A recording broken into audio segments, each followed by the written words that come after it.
Book review! Kierkegaard. Why has no one told me about Kierkegaard? About one of the greatest philosophers, the father of existentialism, everyone. Søren Kierkegaard. Kierkegaard focused on the subject of what it meant to be existing, what it meant to be a human, basically. He was also a Christian. So Søren himself, he grew up very rich. His father was very strict on him, and he noticed how intelligent Søren was at a very young age. So he instructed Søren to always become third at everything in class, and so he did. And I think that's a really interesting testimony to his genius. Baby man or something like that. Poor Søren, oh well, either or, because that's one of his first greater works. It's genius. I absolutely loved it. And these are the two different people that Kierkegaard categorizes. A is the aesthetic and B is the ethic. But knowing Kierkegaard's life and learning about it, it's pretty obvious that he's gone through both of these stages.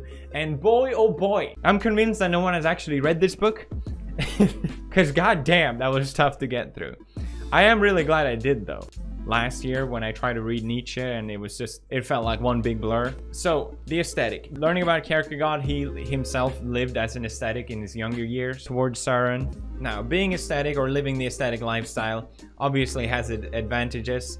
It distracts us from any anxiety, it distracts us from boredom, and Kierkegaard put great emphasis on boredom.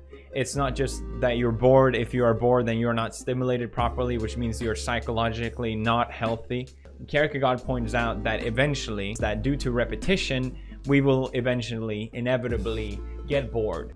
The transformation or the move from the aesthetic point of view to the ethic point of view, which is something Kierkegaard went through himself, which had a big impact on not just his life, but his philosophy, was when Kierkegaard was going to marry Regina Olsen. But he decided to call off the wedding because he wanted to focus on his philosophy. It took a huge toll on Kierkegaard because socially he got rejected. Kierkegaard's transformation into the ethic point of view, I think at least, I don't know. Choices in his life have led him through different paths. Some that were obviously very hard for him. Kierkegaard himself made many choices in his life that are kind of questionable. He definitely did.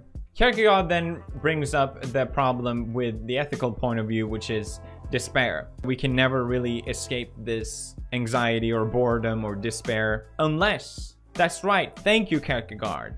There is a solution to your problem that you brought up with existentialism. Thank you so much Kierkegaard, I appreciate it. What is it?